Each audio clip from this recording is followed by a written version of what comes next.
Hi, this is John Harper, Summit County reporter for Northeast Ohio Media Group. Tonight we're going to be seeing a debate between two Akron City Council candidates, Cynthia Blake from the Republican Party, who's running in the at-large council race, and Scott Thanasiu, who is running in the Ward 7 race as an independent.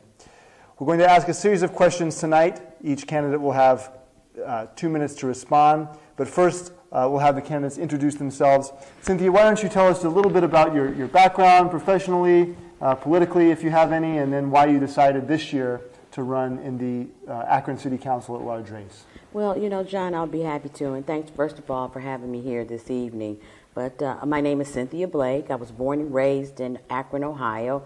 I attended Akron Public Schools as well as Springfield Local Schools, the University of Akron, and Texas Southern University in Houston, Texas.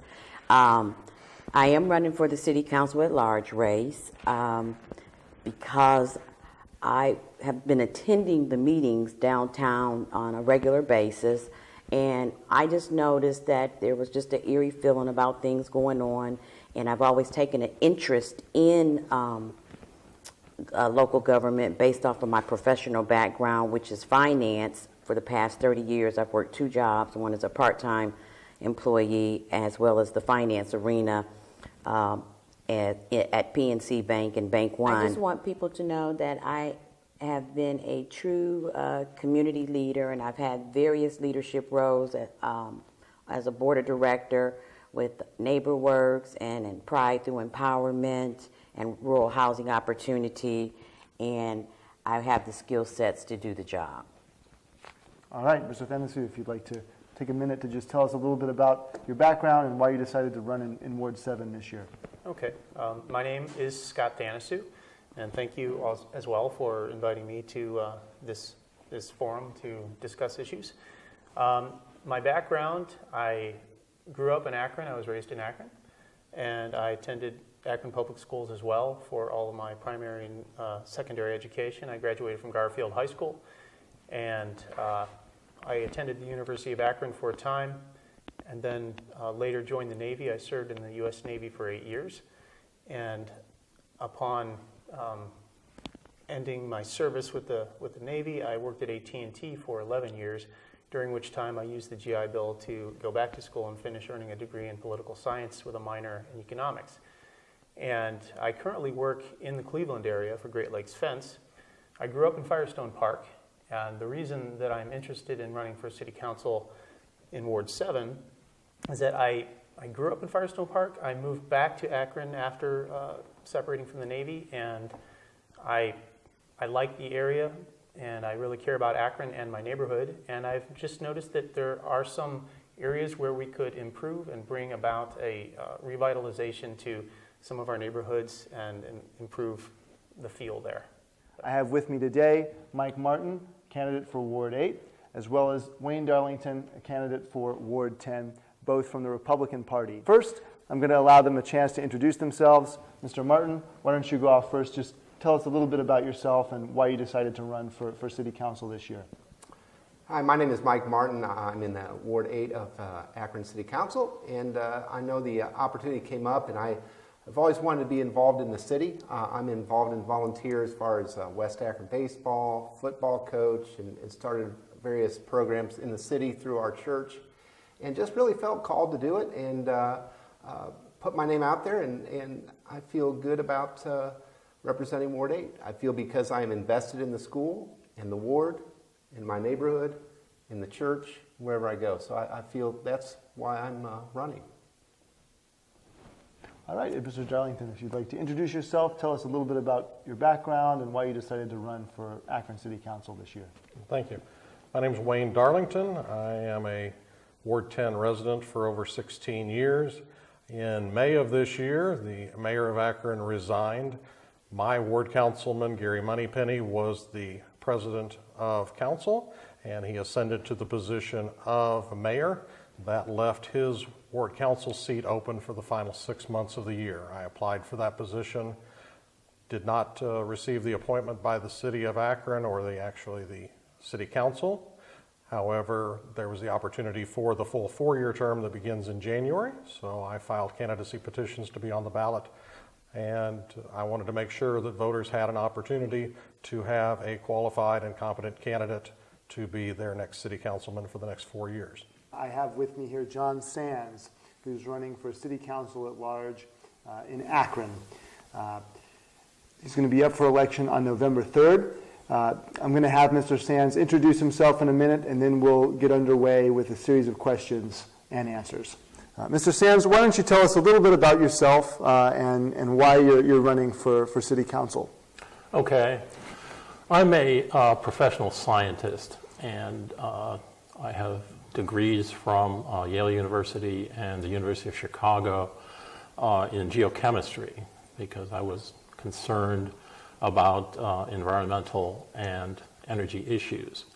And I've had a extended career since then. I taught for 5 years at Ball State University in Indiana. Then I worked for NASA in Houston for a number of years, and then I came back to Ohio and worked for a company in Talmadge, Ohio called S.D. Myers Incorporated on polychlorinated biphenyls, which are chemicals which were developed in the 1930s to prevent fires in electrical transformers. And those are PCBs, right? PCBs, right. Mm-hmm. And those turned out to have all sorts of environmental problems. So what the company did basically was dispose of the PCBs through incineration and recycle the metals, those being mainly copper and steel from the transformers. Then more recently, I started working for Ferro Corporation in Independence, Ohio, and they, after a few years, spun off their entire fine chemicals division and made it a new company called Novolite Technologies.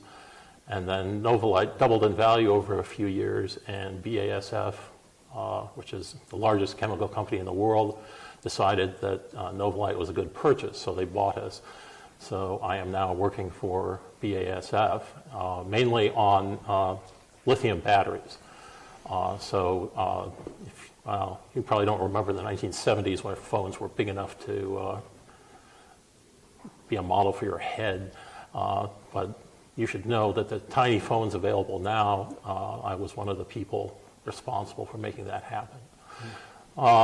So your career's mainly been in science, in the private sector. Right. What has spurred your decision to get into politics in this sort of kind of sensitive time in Akron's history? We have a new mayor coming into office and all of the city council seats up for re-election.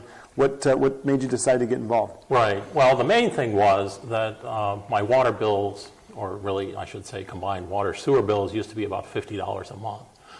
And they started going up, and my most recent one was $240.72. And I thought, this is ridiculous. What on earth are they doing downtown? So I started looking into it and talked to people from other cities, Toledo and Youngstown and Columbus, and they said, well, yeah, we have crappy sewers too, because they were all built in Ohio about 100 years ago or more, and the EPA is unhappy with them, especially when there are combined sewers, which were pretty much universally built up until about 1975, where the sanitary and storm sewers are combined. So, and I asked, have you seen giant increases, by a factor of 5 in your water sewer bills? And they said, no, nothing like that. We've seen some increases, but not huge increases like you're talking about.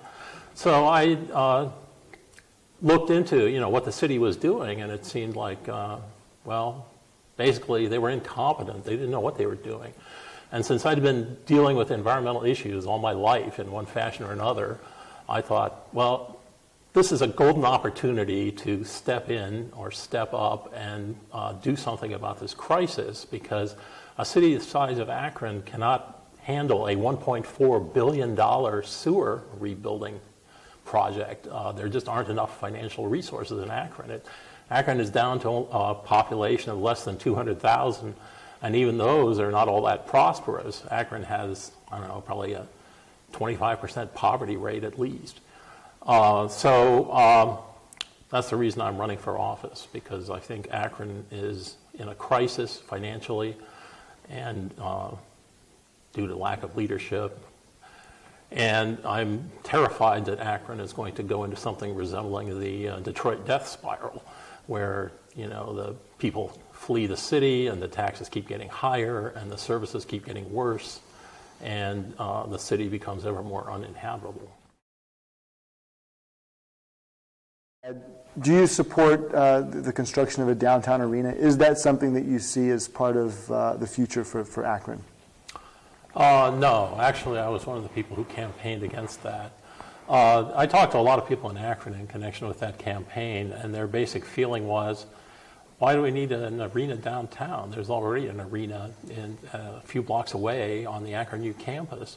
And if this arena is for Akron U should finance it. There's no reason why the citizens of Summit County should finance it. So that sort of sentiment, I think, is going to be very hard to overcome. I mean, the people in Akron are mostly struggling, and the last thing they need is a tax increase. As far as the safety services are concerned, I would support some sort of funding for them, but I think probably if you looked at the details of the proposal that was voted down, there was a slush fund component to it. I mean, a certain amount of it was designated for the safety forces, but what was going to happen to the rest of it was unclear. It wasn't all spelled out, so a lot of people were taken aback by that. They didn't want to give the county council a free hand to do whatever they want with their money. I would certainly like to think that down the road, Akron could get to a point financially where we could be vibrant enough to consider the building of a dedicated arena downtown. Today, with the other issues that face us from a financial standpoint, I do not think it is something that the voters or taxpayers would be willing to fund. We also have issues right now with Canal Park not selling out as a year-round venue. They recently had to close the restaurant that was open year-round. We do not fill the football stadium on the university that's just down the street from where the proposed arena was. We do not completely fill the basketball arena. And again, I would love to see a time in the future where we have enough financial strength and vibrant economy to be able to add an arena, but at this time I don't believe that's a good spend on taxpayer dollars. Mr. Martin? Well, that's a loaded question for me because my dad has been a supporter of the University of Akron athletics, and ever since I was little, had season tickets to the games. So when that idea came through, and my dad discussed it with me, and we talked about that, and I feel it'd be good. I think we should take the opportunity to grow and expand as we can. I think that brings business. I do think, as opposed to maybe some of the things going on in the football world, basketball is a smaller venue, but yet also I think it's good for people to be a part of that. And it gives an opportunity for economic growth, and we're going to have tax dollars toward a lot of things. And we pay money for a lot of things, especially entertainment. And I think that would be good for the university and good for our community to have a new home for basketball and whatever else we put in there. I'm sure we could find lots of other things. Mr. Darlington, would you care to follow up on his response? Again, I won't disagree with Mr. Martin. Again, I would love to see a day and time where we can fill a downtown arena. I would love to see an opportunity there. Again, right now, financially, the University of Akron had a tough time filling E.J. Thomas. The Civic Theater has struggled for a decade, if not more. Again, I would love to see a day and time where we are vibrant enough to be able to fill an arena. Again, it's as a small businessman, I know you've got to have the income to be able to support it, and right now I just don't personally see that there would be enough income into an arena downtown to pay for it, and what it would do to cannibalize the other existing venues that are already down there. Oh, I understand that, and I understand that there are other venues that are probably on the list, and we'll probably talk about some of those. But I'm all for new growth, new economy to help our city, and I think something like that would help all the area businesses around, and could draw new venues to Akron through that arena. So that's kind of where I stand on it. I would just have to honestly go ahead and answer that. No, I don't think an arena is needed right now for downtown. We are already under budget cuts, or we need to look at all the finances first. And, you know, we have this other project, the sewer project going on, and we just need to really do some more looking at what needs to really be done in the city of Akron right now. And an arena for downtown is not needed. And downtown does look nice. There's a lot of things that are vibing and energetic, you know, to bring the University of Akron students down there and to bring people to downtown. Akron downtown is looking very good with the restaurants and the housing that it does provide down there right now. All right, Mr. Thanasiu. I agree with Ms. Blake. I, too, would not be in favor of supporting an arena downtown. A few of the reasons I also agree with her on are that we have other priorities that I think are more substantial, more important to the overall long-term welfare of our city and the region, one of which being the sewer project, which we might discuss later, I'm not sure, or we can bring it up. But as far as eliminating the combined sewer overflows. But regarding an arena, I think that we have adequate facilities right now to deal with sporting events and concert events. The Akron Civic Theater is a tremendous resource and a beautiful venue for concerts and all kinds of social and other events.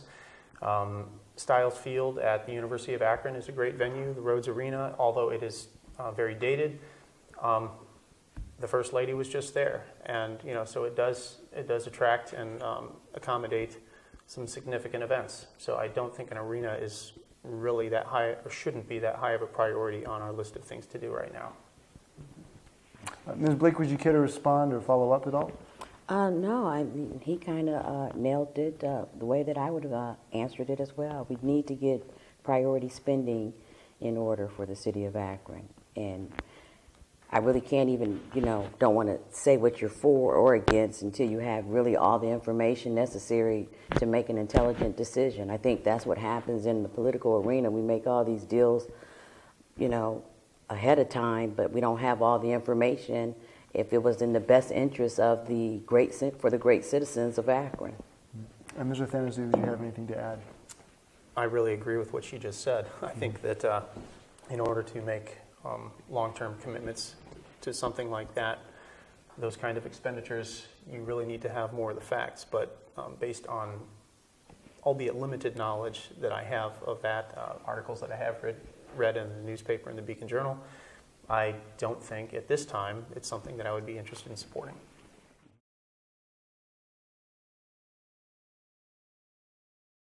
An issue that came up in the spring in City Council, and this is something that we've written about both in Akron and other communities in Northeast Ohio, is that City Council more often than not will pass legislation in what's called an emergency measure or using what's called a consent agenda, which means that unlike the required 3 readings that's specified in the city's charter, the legislation is passed in one session.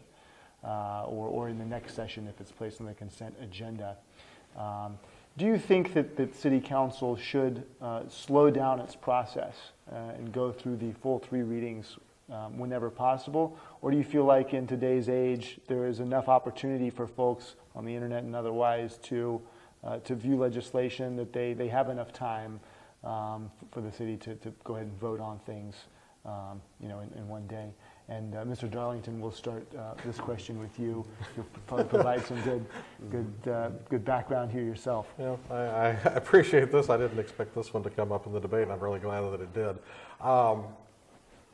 Personally, as it relates to how legislation is passed within City Council, not necessarily just background, but just general information, the rules of council are actually set by City Council, by a vote. It's a piece of legislation that can be amended at any point, and the rules of City Council have been in place for a number of years and actually through more than one set of elections. I would hope, if elected or even if not, that we review those rules of City Council. Currently, legislation is supposed to be to the clerk's office by 9 o'clock on Monday. Monday is the day everything happens with City Council. You have the committee meetings in the early afternoon, you have the general session at 7 o'clock. What happens is not all legislation is at the clerk's desk at 9 o'clock. Also, in Akron, when you can get a copy of the agenda, you only get basically about a one-paragraph boil down of it with no details.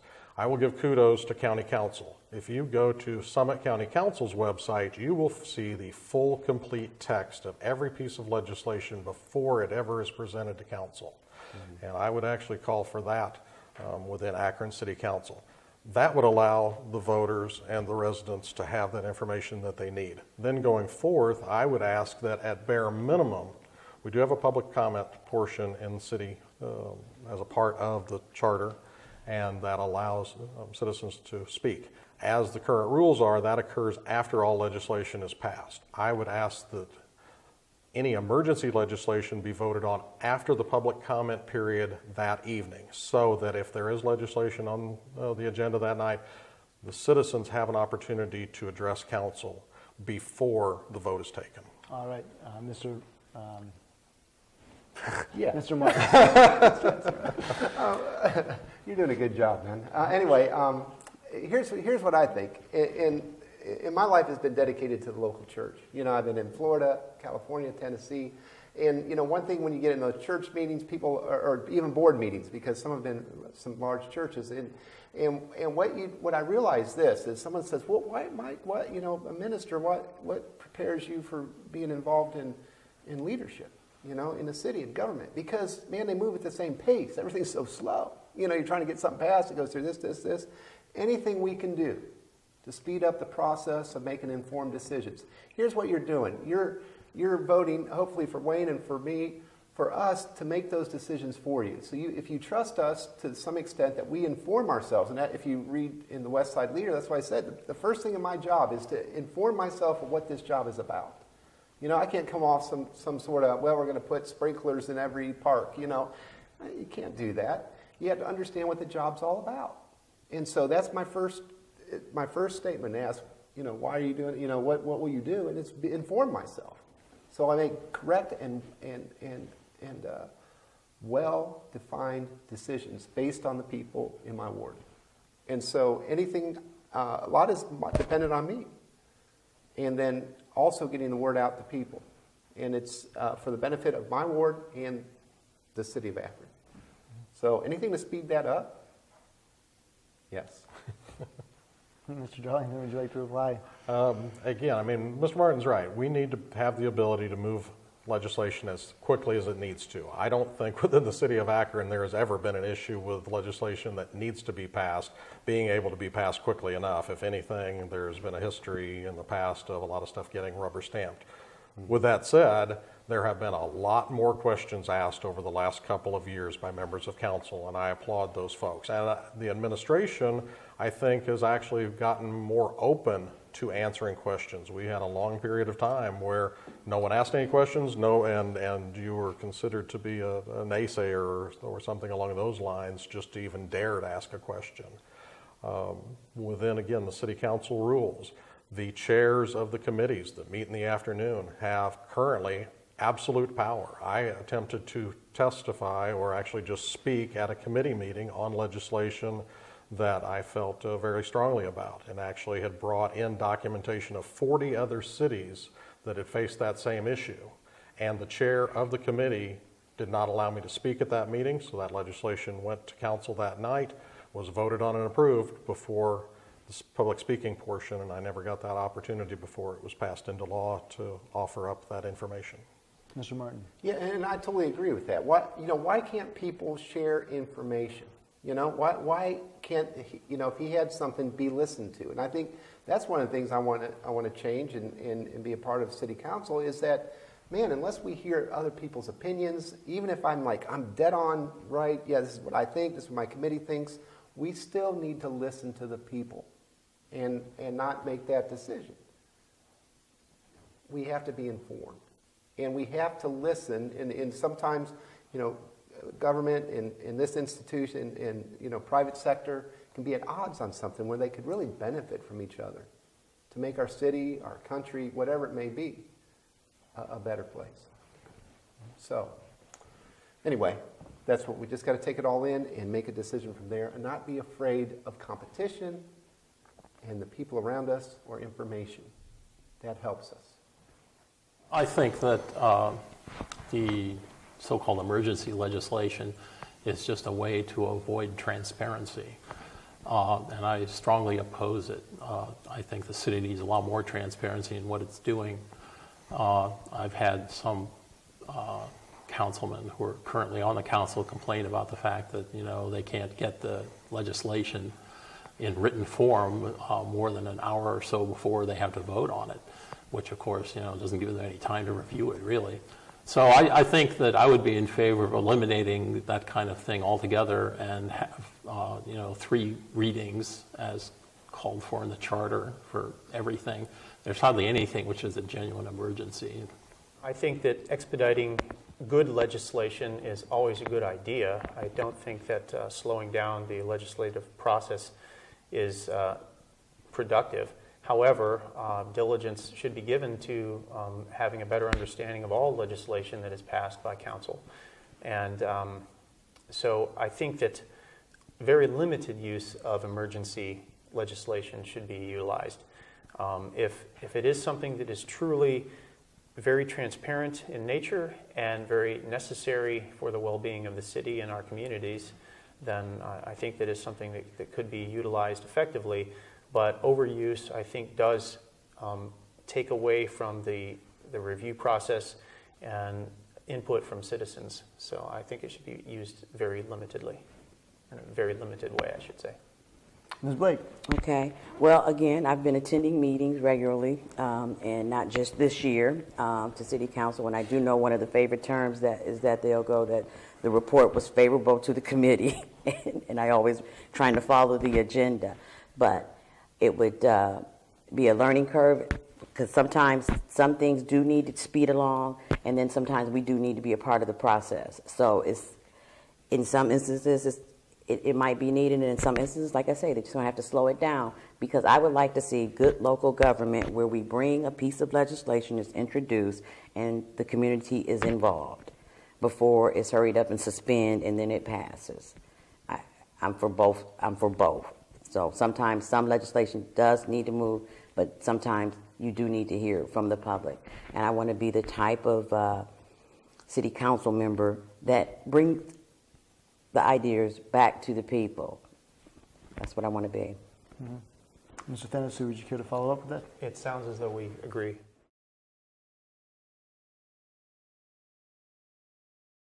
Certainly the Akron Police Department hasn't had the type of incidents that we've seen across the country in cities like Ferguson and Baltimore with mass scale protests following incidents involving officers. But that being said, do you feel like the city of Akron needs to implement some type of police reform? And if so, what would that look like? Well, I think Akron has been blessed with a very good police department. And as you say, there hasn't been a crisis. I think that probably it would be helpful to move in the direction of more community policing, where the police officers interact with the community. This way, if a crime does happen, they're more likely to get information on solving the crime. And the other thing is we have a good model on how to do policing by Mayor Giuliani in New York. I mean, in the 70s, New York was a terrible place, but then Giuliani came to power and introduced reforms. Actually, I think he has a consulting company that Akron could reach out to. I don't know what their costs are. I have to look into that to address precisely those issues. I mean, what should be done to minimize the crime in a city. Okay, well, there's always room for improvement. And yes, as we know, first of all, we have to be able to say that there is an issue, okay? And we need to be able to do whatever it takes to bridge the gap for police officers and the community. And I do know recently they have been getting out of the car and walking the neighborhood to be more friendly. I mean, not to say that they weren't friendly, but to just be to really get to know their community. That's been one of their things that they've been doing lately within the community. But yes, I would agree for reform, because there's a way of their thinking that might affect how they're doing their job. I know that the one bishop at the church of, I can't think of his church, I don't know why it escaped me, he's teaching implicit bias, a series to police academies, you know, and he's Pastor Joey Johnson. He's from Akron, and I am all for whatever it takes to bring cohesiveness to the residents in the city of Akron. And police officer is a hard job. I just attended a meeting, it was a luncheon that Officer Lloyd Ford taught about policing the community, and those are the things that I try to do to keep myself aware of what's going on in the community. Mr. Thanasiu. I agree, again, with Ms. Blake, that there is definitely an issue unfortunately, between the law enforcement agencies and many of our citizens, that there doesn't necessarily have to be. Being a police officer is definitely a difficult and not only stressful, but trying job, I would imagine.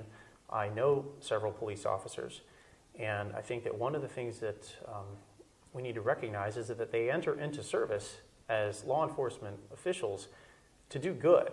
I think that they enter into service to try to be protectors and providers of a valuable service to our community, but throughout the process of the exposure to a lot of the difficulties, some of those stresses start to perhaps cause them to be not as effective as they otherwise might be. So there might be ways of training to help police officers cope with some of the stresses of the job and better be able to relate to the community, and also have this kind of awareness made throughout the community so that people are more aware of what police officers do day in and day out. I know in my neighborhood, and talking with residents, one of the things that they've requested is more police patrol to encourage a safer neighborhood and reduce some of the small crimes. So they're very necessary in our community. Ms. Blake, would you care to follow up at all? Yes, and again, I think once we're given access to information to really find out what's going on and to break down with the police officers in the community, I do believe that there should be a paid position for the police auditor, as formerly said by the mayoral candidate, Eddie Siblin, and we would find probably some other weaknesses or they would be exposed for we don't have enough police officers and they're overworked anyway. And that would probably be exposed, you know, by me attending the luncheon that was this week, again, taught by Officer Lloyd Ford with the Community Welfare Forum. It was just put on, you know, one of the suggestions was that we should have precincts, but I don't think we have enough in our budget to even probably do that. But we do know it does need to be reformed. Mr. Thanasiu. I have no further comment on that. You know, I don't think we need that word reform. I think support. Just to support them in the best way we can. I think that's a communication where a lot of times I don't think about how do I support our safety forces, you know, as a person. What do, you know, take them cookies, do you know what I mean? But just to somehow get our word behind them, and I think when they're visible, you know, that helps the safety of our community. So I really do think number one is just supporting them the best that we can, you know, and making our streets and everything safer. Maybe building some way to build a bridge from the community to our law enforcement, you know, of you know, seeing them in a different light and just getting that whole idea that really they're here to help us. They're not here to harm us. They're not there to make money or whatever. Their initial of the people I know that are in these jobs is to help us. And so I think that needs to be understood. And there's got to be a way we can communicate that more. And also just put more money, whatever we can, behind them to support them. And allow them to do their jobs. Mr. Darlington. I, as a resident of Akron, am very proud of the Akron Police Department and the efforts that they've done. We've had a long period of time over the past few years where we were well under the authorized strength within the charter and guidelines, so officers were having to do much more than they should because of the staffing. We've got to make sure that as city council members who control the purse strings of the city of Akron, that we get the dollars to the law enforcement that they need. You mentioned the fact that we are going to get a federal grant for the body cameras. Along with that is we have to, as a city of Akron, come up with a matching dollar amount. They're funding 50%, we have to fund 50% or we get nothing. I have absolutely no doubt that the members of City Council will figure out a way in the budget to make that happen. With that said, I think that the City of Akron's Police Department is making some very positive progress as it relates to interaction with the city.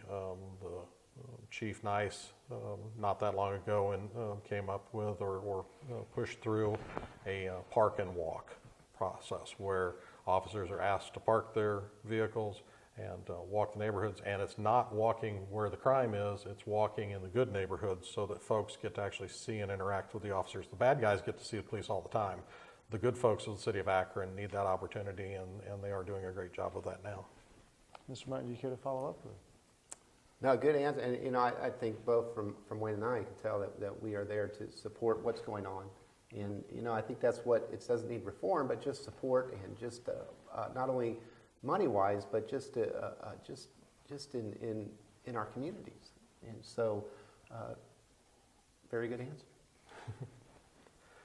And again, I will say that the city overall, we have done a better job of supporting our officers of late. There was some times not that long ago where we had public officials coming out and saying negative comments about our Akron police forces, and many of those were undeserving. I am pleased that City Hall and Council has done a much better job recently of letting those officers know that they have our support, and if I am elected, they will definitely have my support. Given some of the major projects that have taken place in the city over the last 10, 20 years, new schools, baseball stadium, convention center coming in, just to name a few, those things are now starting to slow down, come to a close. You have a few schools maybe left in the former mayor's school program. What can be done to continue economic growth and to continue to fuel economic growth in the city, maybe without as many big projects going on, save of course for the sewer project?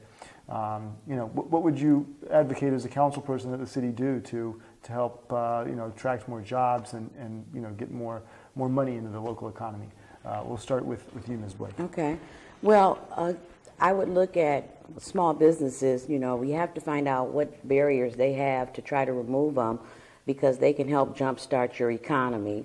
And then with the sewer project, to hire as many residents as I hope that this contractor that did get the bid is open to hiring as many city residents as they can and get them trained to get them on that particular project.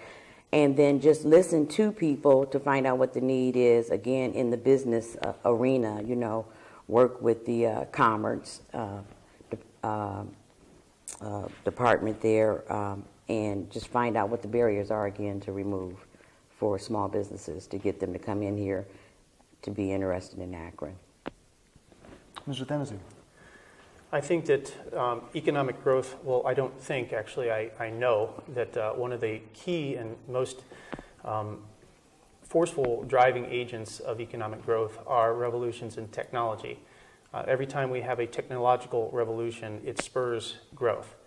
And I think that having a wealth of research facilities available at the University of Akron, not far away at Kent State. We also have other colleges and universities in the region, but focusing on our university, the University of Akron, I think that we can develop new technologies. We can look into some of the surfaces that I talked about for permeable surfaces to reduce stormwater runoff, as well as look into energy development technology, look into creating products that will become needed in the future and that are needed now to revolutionize our growing demand for energy. That can happen here. Akron has been a powerhouse of innovation in the last century and a half, and while that has stalled for a period, that there's no reason why that can't reoccur. We just need to invest in education and attract the kind of ideas that would look to develop technologies here.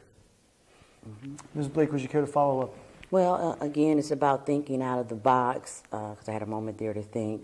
And again, support, find whatever can be manufactured to support the sewer project here. We need to try to find out what it can be and remove whatever barriers to get it done. Again, that can help bring jobs to people here in the community. Mr. Thanasiu, any more to add? No further comment. Well, one of the issues that I had as just a resident of Akron over the last 16 plus years is that at least there was the perception that we were spending a lot of time looking internationally for additional business without necessarily doing a good job of looking at what we can do locally with growth. And I will give Mr. Moneypenny, the previous Ward 10 councilman, a lot of credit. His first day in office as mayor, during the short period he was mayor, he actually met with the top 20 businesses in the city of Akron.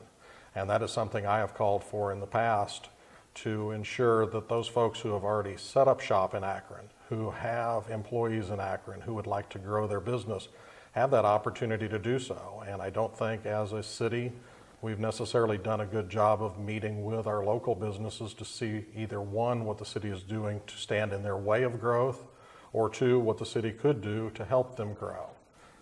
Along those same lines, we get into a situation with businesses that, again, if we're not looking to try to encourage growth, then we discourage it. And we haven't done a great job of that in the past. Okay. Rephrase the question again to me, okay? Yeah, a number of large projects that were undertaken by the former mayor have either concluded or winding down. A big example would be the project to rebuild the city's schools. With that coming off the books, what do you think can be done, and what are some opportunities to help further economic growth in the city? I liked a lot of what Wayne said, and I think that's important. And I just want to add to that. I think growth, in obviously being of my party, is private sector. What can we do in the private sector to grow our economy? Government. There's only a limited amount of things we can do before that runs out.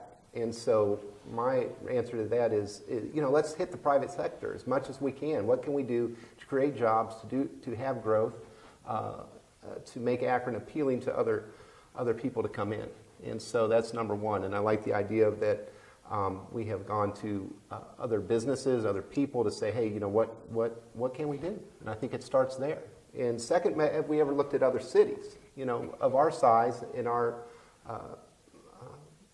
structure? What have they done? What have they done to grow and move forward? And there's only so much that we can do. We can't bring an NFL team to Akron. It's too small. But we can do some things to make that happen. And so I'm all for the private sector and investing in that and let the jobs happen. Mr. Darlington, you could have follow up? We also need to make sure we are getting ready to begin the largest, from a financial standpoint, construction project in the history of Akron, the sewer project. We do need to make sure that we're doing everything we can to bring in trained folks to be involved in that project. If they're already in the community, possibly that's going to help them get into better jobs. If they are from outside of the community, give them the opportunity to move into Akron and take advantage of the affordability we offer. Also, again, want to tie back into what I said earlier about talking to businesses. We missed a major opportunity. Again, I'm a first-time candidate, but I'm very much in tune with what goes on within city council and city business. And there was no conversation whatsoever when Gojo, which is national headquartered, if not international headquartered, in Akron, wanted to increase its production. And they chose to move their new production, new hiring, to Wayne County rather than looking at something in Akron or Summit County. And that's a failure of the current administration and city council, I believe. Well, there's the sewer project, of course, but at the neighborhood level, I would say the potholes in the streets are a big issue. I commute from Akron to Independence, and I get on at the Mull Avenue exit, and the pavement on Mull Avenue is just terrible. It gets a lot of traffic because of the exit to I-77 there, and it seems like every year it disintegrates. And then, they repave it, and the next winter it disintegrates again. Now, obviously, we can't change the climate in northeastern Ohio, but I think maybe a different approach would help. When I went to France, I was astounded that there seemed to be virtually no potholes in the roads there. And I asked them, why is that? And they said that in France, when a construction company paves a stretch of road, they're obligated for 10 years. If it develops potholes or any other problems, they have to repave it. Whereas in Akron, as far as I can tell, they pave it, and after that they have no liability. So we maybe should look into a system like that, and they could. It would probably cost more to do the initial paving, but then it would last for a while.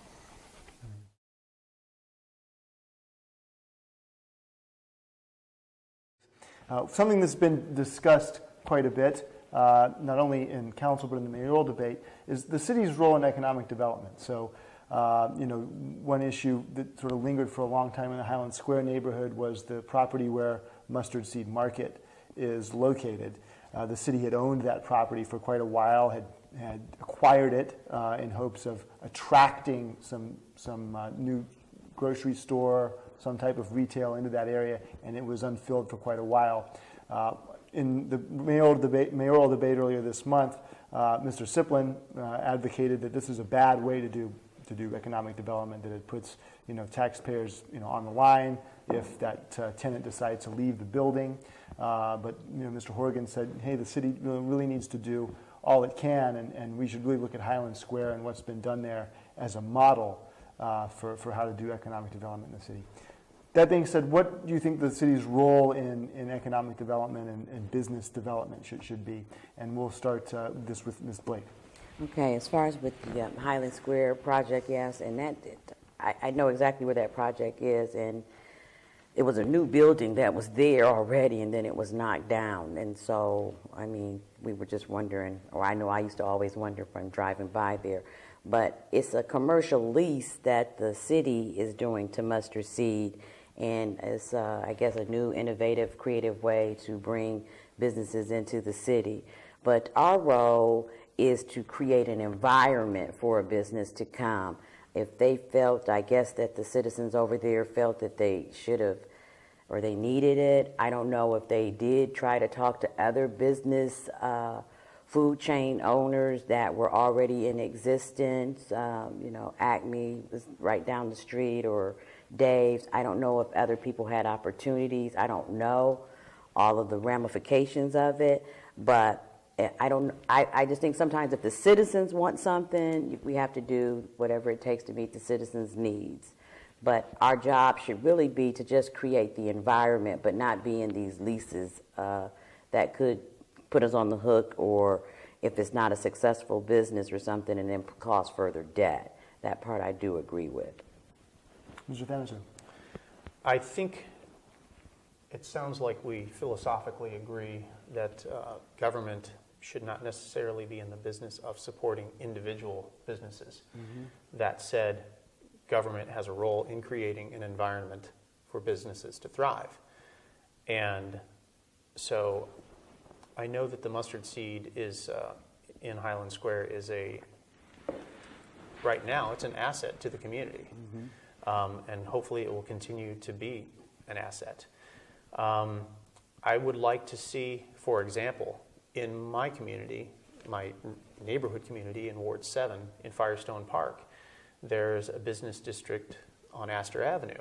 And that is one of the key points of my platform that I would like to see that area revitalized. And if we on City Council, if I'm elected, can help create an environment not only in other parts of the city, but specifically I would hope to represent my ward, create an environment that welcomes and supports the businesses that exist there, but also attracts businesses that would add to the neighborhood feel. They would allow people who live in Ward 7 to enjoy an area in their neighborhood rather than have to drive across town to do so. All right. Well, that being said, if you guys would like to either ask each other a question or propose a general question, you can. I was just going to piggyback a little bit off of what he had said about the support that if we're going to be in that type of business of doing this commercial leasing, be fair to the businesses that are already there, because I live in a neighborhood where a store had to close. If they had that sweet deal, they probably would not have had to close. So we need to be cognizant and be fair about all the different business districts. I think it's 14 of them for the city of Akron. We need to be fair to support the ones that are in existence right now as well. As I mentioned, I'm an alumnus of the University of Chicago, and one of their most famous people was Milton Friedman, the economist, who won the Nobel Prize, among other things. But I think that his ideas, which basically are to minimize government involvement in economic development, are probably the best. For example, in the South American country of Chile, after their civil war, they actually went to people, in Milton Friedman's school of thought and said, well, what should we do in order to revive our economy?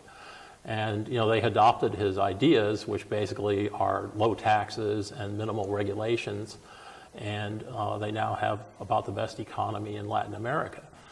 And I think the same principles could be applied on a city level. For example, Akron's income tax is 2.25%, and rather than looking for some other project to spend the money on, I think Akron should reduce its tax to 2% to match all of the other cities in the region, because people like me who live in Akron but work elsewhere have to send in that check for the extra 0.25% every year, and well, I kind of resent that, and I imagine a lot of other people feel the same way.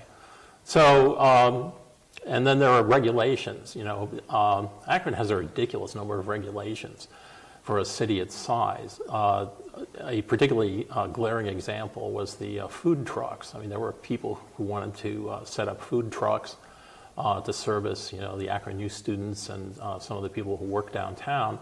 And Akron set up these ridiculous requirements of, like a $25,000 license fee, and, they were restricted to only a few places they could park and so on. And so those guys aren't rich. They probably were operating on a margin of 5 or 6%, and, banning them in effect through regulation is a foolish thing to do. And, the same principle would apply across the board for other regulations. The food trucks is just a particularly glaring example. Yeah, I would say each business company, it's going to be a different relationship. So I would say, what role should the city play? They should stay out of it as much as they can until I think where that is being put. That was hard to put some businesses in there, and I live right down the block from there, and I think they had, and I only have outside information. I don't have the inside information, but I believe there were times where we heard so and so was going to go in there, then something else is going in there, and then at that point when it was just vacant and it was built and brand new, there's something that they had to do, I imagine, in the city. So they worked together to make a deal. So the role should be, once again, it should be less government, more private sector, and the city should be there to help where it's needed. That's my answer. Mr. Darlington? I agree with at least part of what Mr. Martin said, that city does need to be there to assist. I guess I'll go back to what we were just talking about a moment ago with the Gojo situation.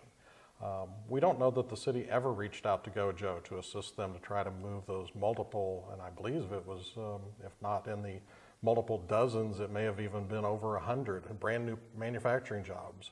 Does not appear that we did anything as a city or a county to bring that work right here to where the headquarters of Gojo is.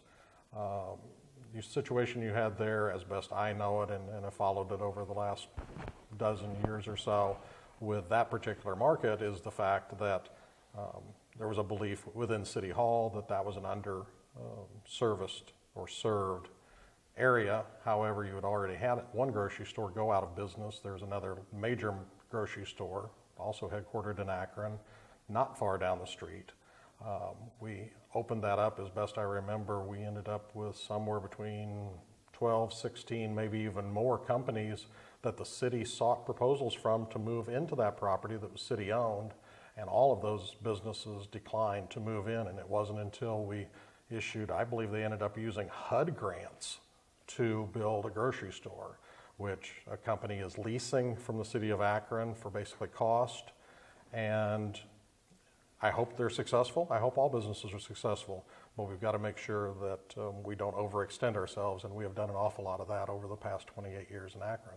Mm-hmm. To frame the follow-up question a little bit, to specify, I think the controversial issue that's come up in the mayoral debates is, should the city in this case be acting as a landlord? Obviously, there's a lot of specifics related to the mustard seed market. Is it appropriate for the city in a case like that to act essentially as a landlord, or is that too much involvement on the part of the government, too much risk that the taxpayers are essentially taking on and owning that property and leasing that space? Yeah. My stand on that is no. We shouldn't be landlords. You know, we should be able to help assist people to come in there to have we have quality places and jobs and businesses in our city. But yeah, to be landlords, no. But you know, we have a lot of vacant space, and we have to do something with it. Very much in tune with that answer. We've got a situation in the past where our city has overextended ourselves. I think of the Inventors Hall of Fame. When they packed up and left, the taxpayers of Akron were on the hook for several years at $1 million a year of paying for that vacant space that eventually was turned into a school, because of the fact that the bonds and the other financing that had been floated for that when the Inventors Hall of Fame was no longer here, that was gone. You get into that same situation enough times in a row, and you put yourself in the financial crisis that Akron is in. I'm very different from the traditional politician. As a matter of fact, when I first announced that I was going to run for city council, a dear friend of mine came and gave me a check to support my campaign, and then he said, "You know, John, I've known you for a lot of years, and I've found you to be extremely intelligent and impeccably honest. Don't you think that disqualifies you from being a politician?" So I'm hoping that the city of Akron can use a breath of fresh air. There's been a lot of secrecy in the past administration where it was difficult to find out what was really going on. But Akron faces genuine problems which need to be addressed. You know, they can't pretend that they're just going to go away. And I have exactly the right background to address them, because the big crisis is over the sewer project. And I have education from the best universities in the country on environmental issues. And I've been working on those sorts of issues for, with more than 20 years with industry. So if there's anyone out there who can find a solution to those problems without having Akron go into the Detroit death spiral from the expense, then I'm the perfect choice. So that's why I'm running. Well, thank you for inviting us to be a part of this program. I would hope voters will take a look at the two candidates for Akron Ward 10 Council. Myself, 16 and a half years in Akron, every day of that in Akron Ward 10. My opponent has lived in the city of Barberton 2 out of the last 3 years. I only came to be a candidate because our previous council member, who had done a great job, was no longer going to be in office. My opponent has sought 3 different offices in the last 3 years. I am here to stay. I want to be in Akron. I am not a career politician. I have no political aspirations above serving the residents of Akron Ward 10. My opponent has shown that he'll run for anything, anytime, anywhere. And I would hope that voters will give me the opportunity to serve them for the next 4 years as their Akron Ward 10 City Councilman.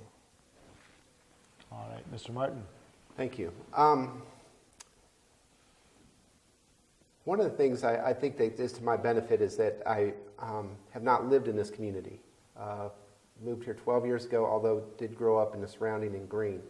And I think through that I've seen other things that have happened in other communities, because being in ministry and all the things I've done, you are automatically in touch with what's going on in your community, otherwise you're not going to be effective. And because of that, I think there's things I can offer to the City Council, to our ward, that maybe help us go in a different direction. Obviously, our mayor is not going to be the same as what it's been since I've been here, and we're going to go in a new direction. And so I think that's important, and I can help with that direction. Second is really when I set in office in this City Council, my job is to be well informed. And I think that's important. A lot of people come with a certain agenda, you know, to make this happen, make this happen, and it's really based on their own beliefs or whatever it may be. Mine is to be well informed and to make decisions for our ward and our city that are representative of who we are. And last of all, it may be time for a change. Earlier, when they first asked me my question, they asked me a little bit about my background, and I wanted to give a little bit more in depth, you know, about saying how I was born and raised, and I do have 2 children, and I come from a family that is an advocate of education, and as well as I attend public schools, and my children attend public schools. But I have a strong finance background out of the banking arena. I was a senior mortgage lender in community development for the past 30 years, as well as a corporate court representative on a mediation team, and I have been in various leadership roles as a board of directors and working with nonprofit agencies, so I understand budgeting and finance, and I would be a good candidate, a good city council member. So on November 3rd, please make no mistake, vote for Blake.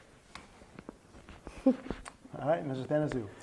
I would just like to ask for your vote on November 3rd, everyone who lives in Ward 7. I grew up, as I said, in Firestone Park, which is almost in the middle of Ward 7, and I went to public schools, so did my 3 children. Well, one of them is still in a public school in Akron, and my wife and I both graduated from Garfield, and I would like to bring some development to our community to address some of the issues that my neighbors have brought up about minor crime, but still when you're affected by crime, it hurts. And if your car gets broken into or if someone breaks into your neighbor's home, it's a concern. And while it's not rampant in my neighborhood, I've had several neighbors complain about that, and I think that that's something that we can look at. Recently asked by the League of Women Voters to address what was the most pressing issue, I would say in all neighborhoods it's property value. And one way to do that is to address issues in our local schools, improve our middle schools, and businesses in our area that are conducive to a neighborhood feel. All right, thank you both. Thank you. Thank you. Thank you. Thank you for joining us for our Northeast Ohio Media Group Akron City Council debates. Please remember to go out and vote on November 3rd.